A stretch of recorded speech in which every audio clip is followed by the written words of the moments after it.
All right, so get this, we're going deep today, like Yeah. deep into some seriously fascinating stuff. We're talking Sicilian culture, family dynamics, and the very nature of love itself.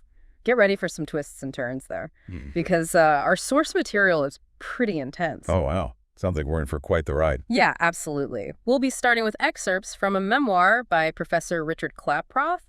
He recounts his experience with his Sicilian wife and her family, and let's just say it's not your typical love story. On top of that, we'll be looking at a YouTube video called The Symphony That Never Sang, which offers a very different perspective on love and relationships. That already sounds like a fascinating contrast. Yeah. I'm curious to see how those two perspectives will play off of each other. Yeah, me too. And just wait, because we'll be rounding things out with a video clip called The Depth of Love.mp4. This one really gets you thinking about self-love, sacrifice, and what it truly means to be in a committed relationship. All right, so let's start unpacking Professor Klaproth's memoir. What exactly makes his story so unique? Well, it all begins with his wife giving birth to their first child. Seems pretty normal so far, right? But right after the birth, Klaproth's wife suddenly decides she wants to return to Sicily with the newborn. There are these mysterious phone calls from her family, and you can just feel the tension building between the couple. What would you do if you were in his shoes? That's a tough situation to be in, and there are so many potential factors at play. Sicilian culture is known for its strong family ties, Yeah. almost to the point of being inseparable at times, and their traditional values can definitely clash with modern expectations. So Klaproth decides to follow his wife to Sicily. He wants to support her and be there for his child. But things take a strange turn as soon as he arrives. He's met by these silent men who whisk him away in a vintage Fiat 500. Talk about an awkward first impression. Vintage Fiat 500, that detail alone paints quite the picture. It seems like they're intentionally isolating him, transporting him into a world that's entirely their own. Exactly. And it gets even more bizarre. They drive him through this desolate landscape like something out of a movie. Yeah. And eventually, they arrive at this incredibly luxurious estate. It's owned by his wife's uncle, a man named Tio Chicho. But here's the thing. Even though the place is lavish, there are armed farmers everywhere. Armed farmers. That definitely sends a message, Yeah, doesn't it? yeah. It's not exactly the warm, welcoming family atmosphere you'd expect. This immediately suggests a level of control and intimidation, possibly even a hint of danger. Right. And then Klaproth has this tense encounter with Tio Chicho himself. Tio Chicho keeps repeating the word sangue, which means blood in Italian, while intensely questioning Klaproth about his heritage. It's almost like he's sizing him up, trying to figure out if he's worthy. That word sangue is incredibly significant here. In Sicilian culture, it goes beyond just blood ties. It represents lineage, family loyalty, a deep-rooted sense of belonging. Mm. Tio Chicho's repetition is a deliberate power move, emphasizing the importance of these concepts to an outsider like Klaproth. It's like he's saying, you're married into this family, but you're not one of us yet. You need to prove yourself. It's definitely a test. And it seems like Tio Chicho is pulling the strings. Later, Klaproth attends this extravagant dinner with all the Sicilian elders. Tio Chicho orchestrates this whole performance, using subtle intimidation tactics masked by outward friendliness. It's like watching a master puppeteer at work. What do you make of Tio Chicho's motivations here? Well, if we look closely at his actions, we can see he's not just testing Klaproth's character and resilience. He's deliberately showcasing his own power and authority. Think about it. He uses the food, the seating arrangements, even the conversation topics to establish his dominance and make Klaproth feel like an outsider. So he's establishing the hierarchy, making it very clear who's in control. Exactly. And this behavior is deeply ingrained in Sicilian culture. It's all about honor, respect for elders, and maintaining the family's social standing. Tio Chicho wants to make sure Klaproth understands his place within this intricate web of relationships. And it doesn't stop there. Tio Chicho goes on to accuse Klaproth of some past disrespect toward his wife, demanding that he pay for making her wait 20 years to get married. Talk about pressure. That's another crucial insight into Sicilian values. This isn't just about personal feelings. It's about upholding the family's reputation. Any perceived transgression, even from the past, demands reparation. Tio Chicho is essentially saying that Klaproth needs to compensate for any damage he's caused to their family's honor. So Klaproth is caught in this web of tradition and expectations, and it seems like things are only going to get more intense from here. He's clearly out of his element, facing a set of rules he doesn't fully understand. It's like he stepped into a completely different world, and he's being judged by standards that are foreign to him. The question is, how will he navigate this complex cultural landscape? Well, that's what we'll be exploring further as we continue this deep dive. We'll delve into the unsettling rituals, the mysterious oaths, and the ultimate price of belonging in the Sicilian family. Stay tuned because this story is about to take some very unexpected turns. Okay, so we left off with Professor Klaproth, and he's facing some serious cultural barriers in Sicily. Tio Ciccio, the patriarch of the family, has made it clear that Klaproth has a lot to prove if he wants to be truly accepted into the family. Yeah, and the stakes are high. Klaproth isn't just navigating a new family, he's stepping into a world with its own ancient traditions and a very deeply ingrained code of honor. And that code of honor is about to be put to the test. Remember how Tio Ciccio was constantly questioning Klaproth's worthiness? His saying, well, things take a dark turn when Klaproth is led down into a dimly lit basement for a secret ritual. The setting itself is fascinating. The fact that this ritual takes place in a hidden, almost sacred space speaks volumes about its importance to the family. It's not just a casual gathering, it's a deeply symbolic act. Yeah, it sounds like something out of a movie. There are candles everywhere, religious icons, and this heavy atmosphere of secrecy. Then Klaproth is forced to take a Latin oath. Sanguine defendum primavum virginis instans. It translates to, with blood I will defend the ancient virgin standing before me. What do you make of that? That oath is incredibly powerful and multi-layered.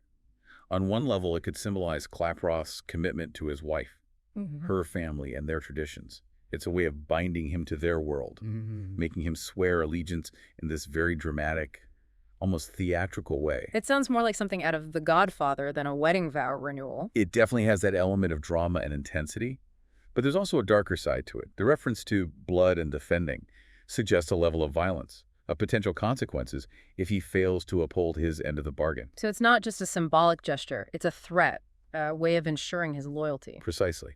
And it's interesting to consider the phrase ancient virgin. Who is this figure they're referring to? Is it a religious symbol, a family ancestor, or perhaps even a metaphor for something else entirely? That's a great question. It adds another layer of mystery to the whole situation. And how do you think Klaproth is feeling at this point? He must be completely overwhelmed. Imagine yourself in his position. You're in a foreign country, surrounded by people speaking a language you barely understand. You're being pressured into rituals you find unsettling, all the while trying to understand and support your wife. It's a recipe for anxiety and confusion. Absolutely. And it makes you wonder, could he have handled the situation differently? What if instead of resisting these traditions, he had tried to understand them from a different perspective? That's where the YouTube video, The Symphony That Never Sang, comes in. It offers a contrasting perspective, focusing on forgiveness, spiritual connection, and embracing life's challenges, even the difficult ones. It's almost like a counterpoint to Klaproth's experience. While he's caught up in these external pressures, the video reminds us of the internal journey of love, the selflessness, acceptance, and spiritual growth that can occur when we're faced with adversity. Exactly. The video suggests that true love isn't always about grand gestures or demanding oaths. It can be about quiet strength, resilience, and finding peace within yourself, even when things are chaotic around you. So could this be the missing piece in Klaproth's story? Was he so focused on the external conflict, the clash of cultures, that he missed the opportunity for deeper internal growth? That's a question worth pondering.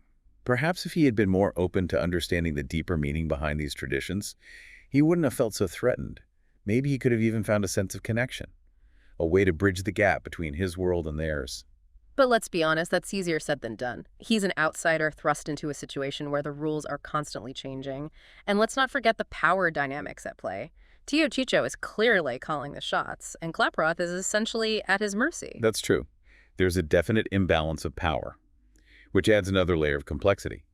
Klaproth is trapped between his desire to support his wife and his discomfort with the family's demands.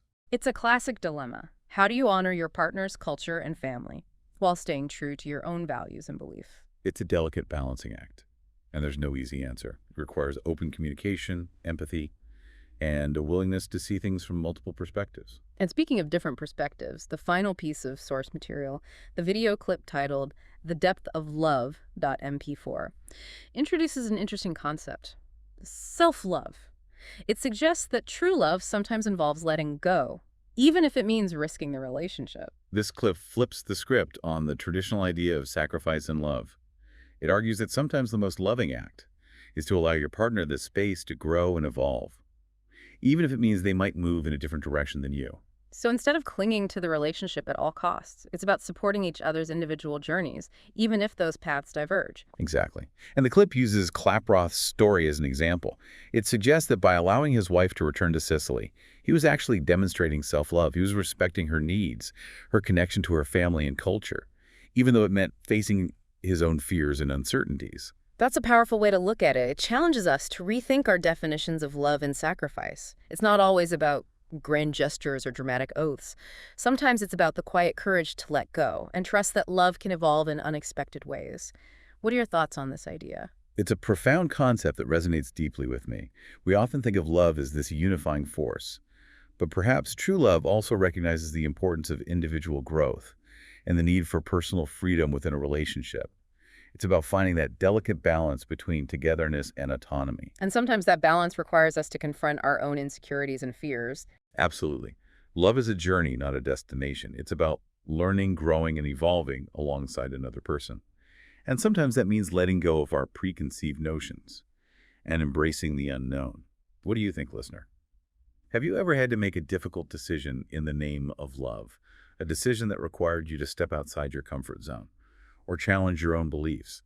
You know, it's fascinating how these different sources challenge our assumptions about love, isn't it? We've got Klaproth's experience, where love seems so intertwined with duty and tradition, almost like a contract. Then there's that YouTube video, The Symphony That Never Sang, highlighting the more spiritual aspects of love, the forgiveness, acceptance, and letting go. And then the video clip, The Depth of Love.mp4, throws self-love into the mix, suggesting that sometimes the most loving act is to create space for personal growth, even if it means risking the relationship. It's like all these sources are presenting different facets of the same diamond, each reflecting light in a unique way. Exactly. And it makes you wonder, what was Klaproth really holding on to in Sicily? Was it love for his wife, a sense of obligation, or maybe even a fear of the unknown if he let go? That's a great point. Maybe the Sicilian traditions felt so threatening to him because they represented a loss of control, surrendering to a way of life he didn't fully understand. It's like he was being forced to confront his own limitations, his own inability to dictate the terms of the relationship. And that can be a humbling experience, Yeah. especially for someone like Klaproth, who seems to value logic and reason. Yeah, I can see how someone used to academia and structure might struggle with the ambiguity and fluidity of Sicilian culture. And perhaps that's one of the beautiful paradoxes of love. It requires us to embrace uncertainty, to trust the process, even when it feels uncomfortable or even chaotic. It's about letting go of the ego's need for control and allowing the relationship to unfold organically. And that unfolding might lead us in unexpected directions, revealing new depths within ourselves and our partners that we never knew existed. Sometimes those discoveries are joyful, sometimes they're painful, but they always contribute to our growth. This deep dive has me thinking about the concept of freedom within a relationship. Klaproth's wife felt compelled to return to Sicily, and he felt bound by her family's expectations. Where is the freedom in that? Right, that's the million-dollar question, isn't it? It highlights the tension between individual autonomy and the commitments we make in a relationship. How do we honor our own needs and desires while also respecting our partners and creating a sense of shared purpose? Especially when cultural differences are involved, it's like navigating a labyrinth, constantly seeking that balance between togetherness and personal space. And sometimes that negotiation involves compromise, letting go of certain expectations, or even redefining what love means to us. It requires open communication, a willingness to listen deeply, and a lot of empathy. It's about recognizing that love shouldn't feel like a cage. It should feel like a shared journey, where both partners are free to grow and evolve, both individually and as a couple. Beautifully put. And sometimes that evolution might mean acknowledging when our relationship has run its course, Yeah. even if it's painful. The video clip, The Depth of Love.mp4, suggests that true love sometimes involves letting go with grace and compassion, allowing each person to pursue their own path. That's a powerful message. It challenges the notion that love should always be about staying together no matter what. Sometimes the most loving act is to recognize when it's time to move on, even if that means breaking with tradition or facing societal disapproval. It's about choosing love over obligation, freedom over fear. It's about trusting that new beginnings can lead to even deeper and more fulfilling connections, Yeah. even if they look different than what we originally envisioned. So to our listeners, if you're wrestling with questions about love, loyalty, cultural expectations, or the meaning of freedom in a relationship, know that you're not alone. These are universal themes that we all grapple with at some point in our lives. And as we've seen through Klaproth's story and the other sources, there's no one-size-fits-all answer. Love is a personal and ever-evolving journey. It's complex, messy, and often unpredictable. Embrace the uncertainty, the challenges, and the unexpected detours. And above all, be kind to yourself and to those you love. Because in the end, that's what truly matters. Thanks for joining us on this deep dive into Sicilian secrets and the depths of love. We'll see you next time for another fascinating exploration.